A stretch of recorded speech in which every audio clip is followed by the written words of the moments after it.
Hello everyone and welcome to this edition of NASCAR's Lost Teams, Bill Elliott Racing. Bill Elliott, the 1988 NASCAR Cup Series champion, was well known for his successes as a race car driver. Well, one other thing he was known for was a team owner. The whole team owner thing began the same season that he would capture his only NASCAR Cup Series championship, 1988.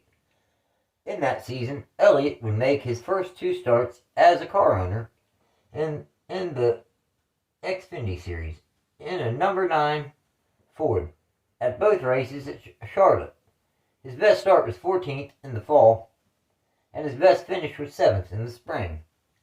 In 1991, Bill Elliott Racing made two more Xfinity Series starts, with Bill Elliott driving a number 84 Bill Elliott Ford Caldwell Construction Ford near the end of the 1991 Xfinity Series season.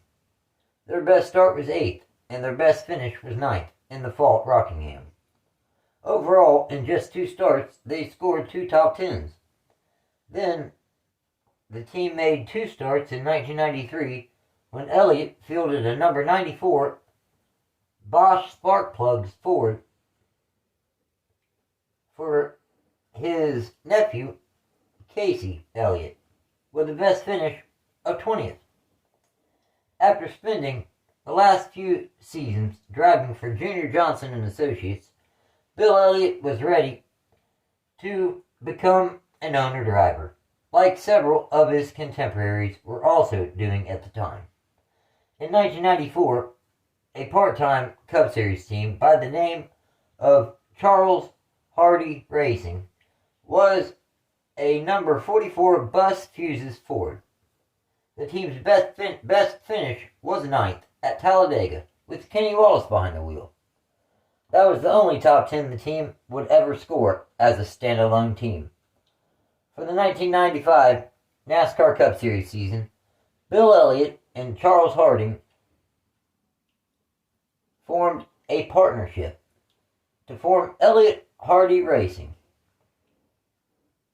Their best start was first, twice, in the summer at Pocono and in the fall at Phoenix. Their best finish was 4th, twice, in the summer at Indy and in the fall at Atlanta. Overall, they scored 2 poles, 0 wins, 4 top 5s, and 11 top 10s, en route to a solid 8th place points finish. For 1996, Elliott returned to drive his number 94 McDonald's Ford for what he intended to be full-time. Elliott made it to race 9, having somewhat of a typical season to that point, 3 top 10s, with the best finish of 8th in the Daytona 500. In race 9, Elliott experienced a horrific crash, flipping over at Talladega, rendering him injured. He was forced to miss several races. Tommy Kendall filled in for him at Sonoma, finishing 28th. Then Todd Bodine filled in for 4 races at Charlotte, Dover, Pocono, and Michigan, with Todd's best finish of 10th coming at Pocono. Elliott returned for 5 starts, then set out the race at Watkins Glen while Dorsey Schrader drove the number 94 to a decent 13th place finish. The following week, he drove again at Michigan and finished 14th, only to set out one more race, the night race at Bristol, while Bobby Hillin Jr. drove the car to a 22nd place finish. Elliott's best start was 3rd in the spring at Martinsville, and their best finish was 8th in the spring in the Daytona 500. In 24 starts, they scored 6 top 10s. The team took a second car to the Brickyard 400, a number 91 Ford for Ron Barfield, to attempt to qualify for the race, but he DNQ'd.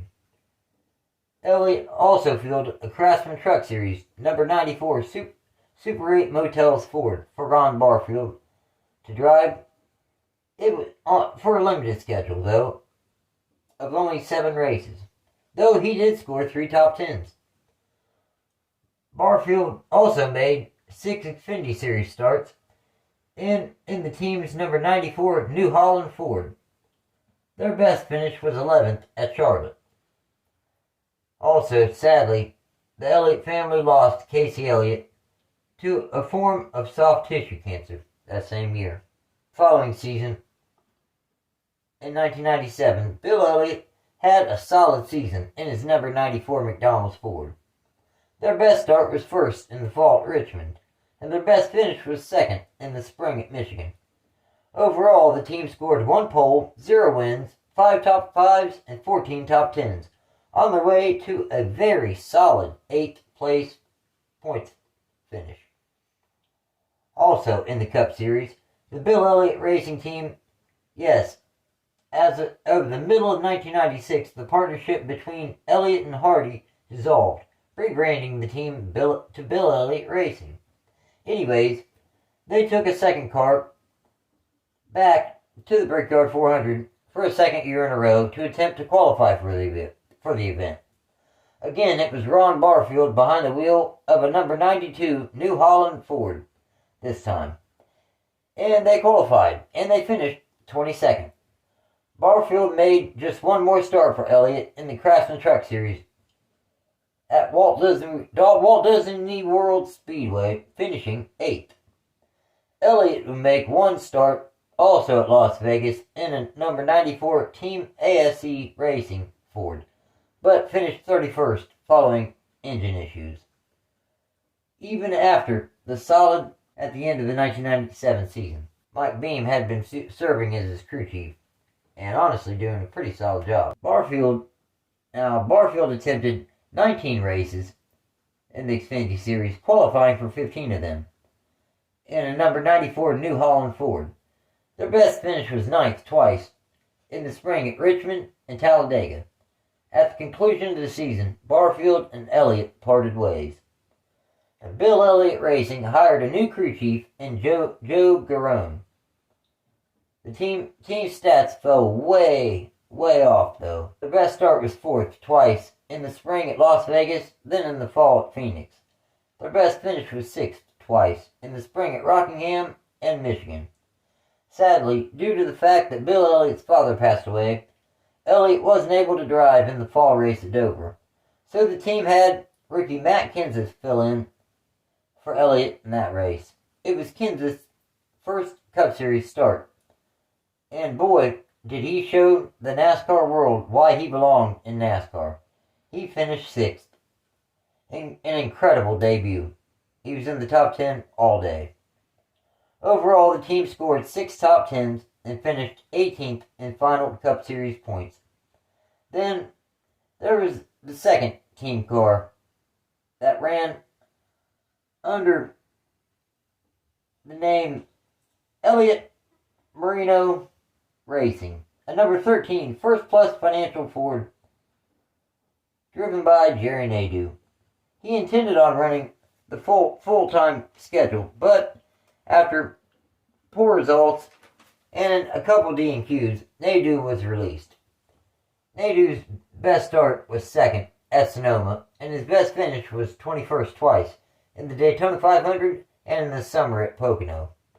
Wally Dallenbach Jr. made the next 2 starts at Pocono and Indy, finishing 25th and 40th.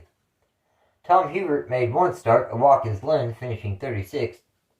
Dennis Setzer made 5 starts, with a best finish of 24th at Loudon in the fall. Ted Musgrave made 1 start at Dover in the fall. He finished 26th. Then Dennis Setzer made his final start for the number 13 Ford team at Martinsville in the fall, finishing 38th. Ted Musgrave finished out the season, the final 6 starts. Their best finish was an impressive 5th in the fall at Phoenix. 4 out of the 6 starts resulted in top 20 finishes.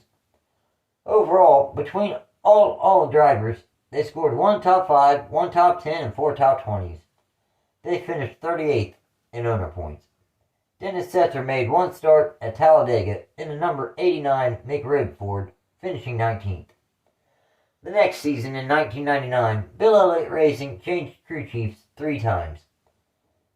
They also went back to a 1-car operation, following a very disappointing 1998 season.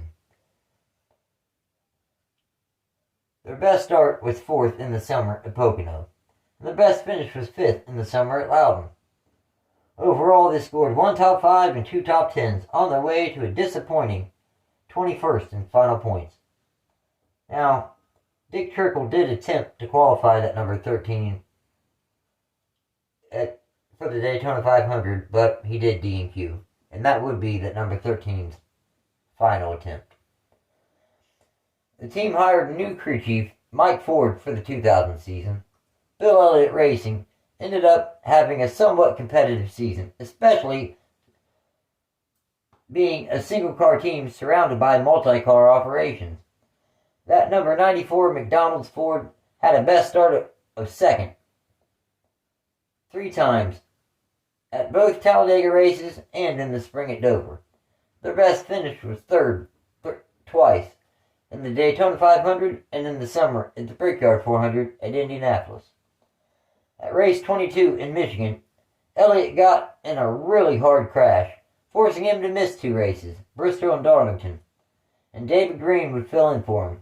Overall, they scored 0 poles, 0 wins, 3 top 5s, and 7 top 10s, on their way to finishing 18th in final points.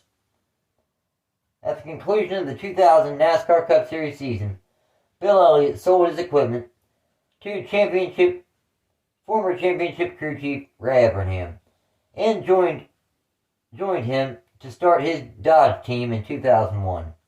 Driving the number 9 Dodge Dealers Dodge, Bill Elliott would find his way back to victory lane 4 times over the next few seasons. Bill Elliott Racing made one last return to NASCAR in 2004, when Bill Elliott made 3 starts in a number 98 Dodge. They ran the summer race at Daytona, the fall Fontana race, and the fall Atlanta race, finishing 18th, 25th, and 22nd. So,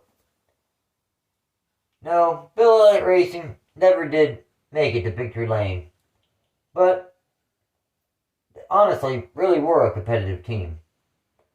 Overall, they did score 3 poles, 13 top 5s, 46 top 10s.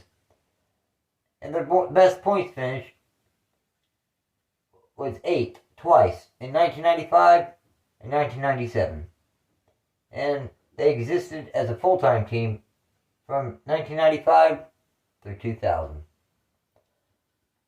Thanks, guys. Hope you enjoyed this video. Take care.